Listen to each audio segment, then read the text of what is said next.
you visit a different lodge, you have to find a different way of ritual. Like in Nagpur, we all follow the emulation ritual, so we have or a ritual of Grand Lodge of India which is derived from emulation ritual. So we have to, which make it, as I said, more interesting. But emulation is not the whole of the ritual. There are at least 20 different rituals that are prevalent the world over, which some of them recognize, some of them not recognized by Anglo-Masonry. Emulation is the most popular in India, most popular in England, but there are certain English lodges which do not follow emulation ritual. Tyler's ritual is a common ritual. York ritual is not to be confused with the York Rite Masonry. York ritual is the ritual that comes from Yorkshire in England. So it's another part of ritual which continues to be there. So Masonry does not, even the English Masonry, Anglo-Masonry does not force you to have your a standardized ritual. You are free to adopt the ritual that you want, and it goes more by the tradition, the customs prevailing in the lodge. More interesting in the Scottish lodges, where there is no such thing as emulation ritual. They do not even have a prescribed ritual. The lodge is free to choose its own ritual, and every Scottish lodge is going to have a different set of rituals, and they are diametrically different from each other. Of course, the basic fundamental core is same. The way it is expressed is entirely different. So your lodge may have a different ritual from other lodges. They are more recognized ritual. Sussex, Logic, Universal, South London, Bristol, London West End, French, Wharton, Scots, Scottish Rectified. These are the rituals which are prevalent among Anglo-Masonry the world over. The rituals which have been discredited, I mean, if you follow this ritual, your lodge is not going to be recognized by my lodge, is Memphis Mesram Rites. It has 95 degrees. This has been discredited. I will not get into the details. I have made a study of this over to time consuming. Ancient accepted rites, the rite called ancient accepted rites, which are 90 degrees, has been discredited. Hermetic rite, Martinist rite, and Schwendenhof detractors to the history of talking about Schwendenhof's rites later. Sir, I have a question. What are major differences between the ancient Freemasonry and a modern Freemasonry? Different. So I would explain. American lodge is also, American Masonry is also Anglo-Masonry for most of the part, especially the recognized part that we're talking about. So we're talking about Anglo-Masonry, it's a variation in Anglo-Masonry we will be discussing as we proceed further. Thank you very much. So Anglo-Continental, Prince Hall, I think some of us have heard of. Co-Masonry is since we do not talk much about female Freemasonry, it's either a female Masonry or a mixed Masonry. Since it's not recognized, our world does not know much about their world. So we will not get into that topic right now, but though I have made a study and we will perhaps be discussing sometimes later during free time. But so co-masonry, when I say I'm branding female Freemasonry and mixed Masonry together as co-masonry. And Prince Hall Masonry is another thing that I think some of you would have heard of, especially those who go to US would have heard of Prince Hall Masonry. This again is a very interesting interesting evolution or interesting development that took place in Masonry. Prince Hall Masonry essentially means Masonry which started from an Afro-American called Prince Hall, who was initiated into Irish Masonry. Irish military lodge in Boston in 1775 along with 14 Afro-Americans. So on the level, and we say that there is absolutely no discrimination of caste creed. The political situation as it prevailed in those days in the US, they were a different world altogether. The whites and the blacks were a different world altogether. So when we talking of, historical reasons for that women were insignificant politically in those periods of time. They were housewives, they were homemakers. So aside from the historical reason,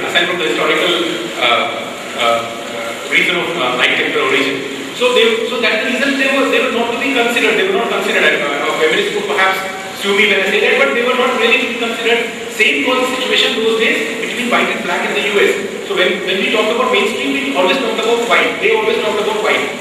One black Freemason, Prince Hall, became Freemason in 1775 along with 14 others in a military lodge of Irish Constitution, which was kind enough to give them a charter. When the military lodge moved away, these men, they said they were active Masons. They could not unfortunately join the mainstream Freemasonry. The concept of equality had really not evolved so much in 1775 as it is today. So they could not join mainstream Masonry. They requested their Grand Lodge, what are you going to do now since you're moving away? They said 250 people can continue to meet. There's no charter. You can continue to meet. You cannot initiate a new member. You cannot, because we are not a lodge, but you can still continue to meet, have a Masonic interaction. So it became a semi-lodge, so to say, without any constitution, and they continue to meet over a period of time. But they could not confer any degree. Then later in 1784, they applied from a charter from Premier Lodge of Grand Lodge of England, and the charter was granted.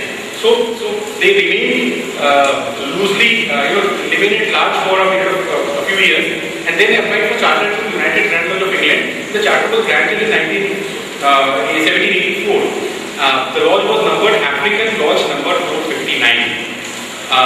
When United Grand Lodge of England was formed, when the reorganization of the ancients and the moderns, all American lodges were done away with. So it's a story which I will be referring to later again. And so this was also struck off the road. So most of the American lodges found their way in their own grand lodges, but this lodge was again left orphaned. So it remained orphaned. Not knowing what to do, they re-Christianed themselves as African Grand Lodge number 1. African Lodge number 1. And became a de facto Grand Lodge without any authority, without any basis. They were staunch active Masons. If you visualize their situation, could be they were doing things which were unpermitted, but they were so dedicated to Freemasonry that they decided to continue.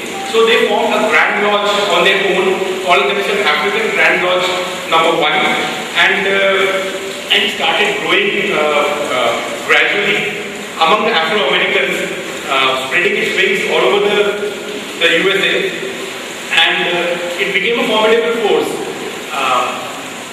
And it took a lot of time for it to be recognized, not because when the movement of equality and and more democratic principles set in, the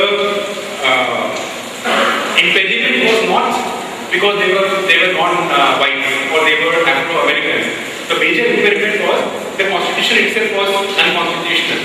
The Grand Lodge had been formed without any authority. So that was a major impediment, and it took a deliberation of more than a decade for other Grand Lodges to be convinced that in the given situation they had no choice but to form the constitution on their own.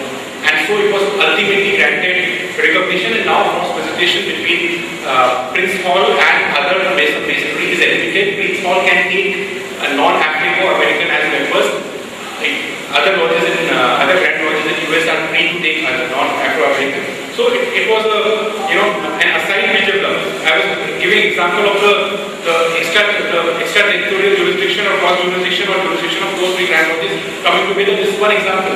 A Masonry, a Grand Lodge which has spread all over America.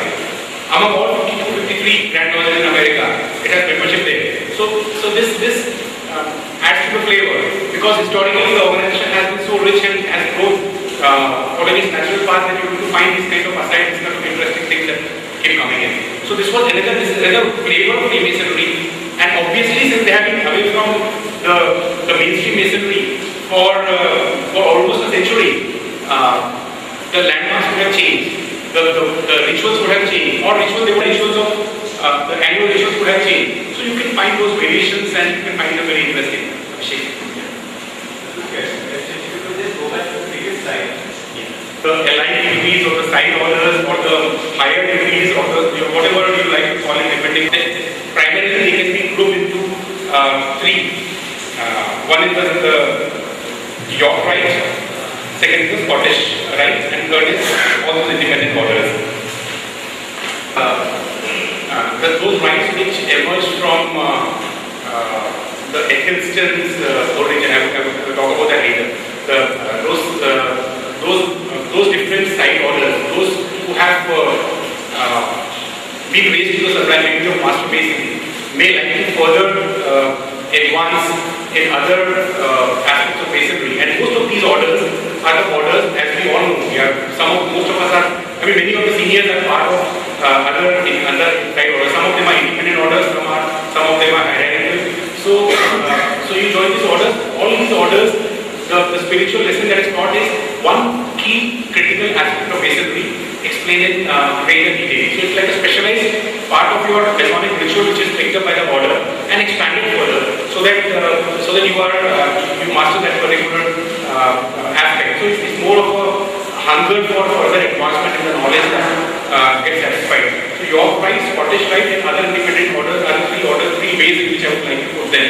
York Rite would consist of the chapter, the Royal Masonic Master, the Knight Templar, the Master Masons. The order that we will be following can be clubbed into the York rituals. And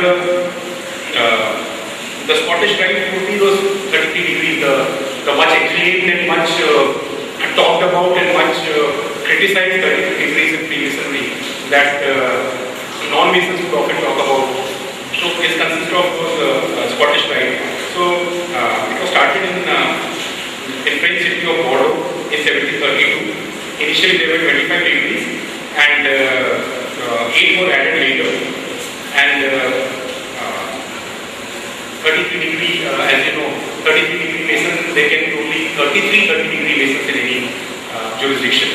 And you have to be of 33 years of age in order to become a 33 degree Mason, and you cannot apply for the basically it is granted to you as a recognition. So again, these are variations, but UGLE has a policy. I am quoting from UGLE. There is no degree in Masonry higher than that of Master Mason, the third degree. There are, however, a number of organizations that require these degrees or orders may be described as additional appended and often provide a particular perspective of some of the allegorical, moral and philosophical content of Freemasonry.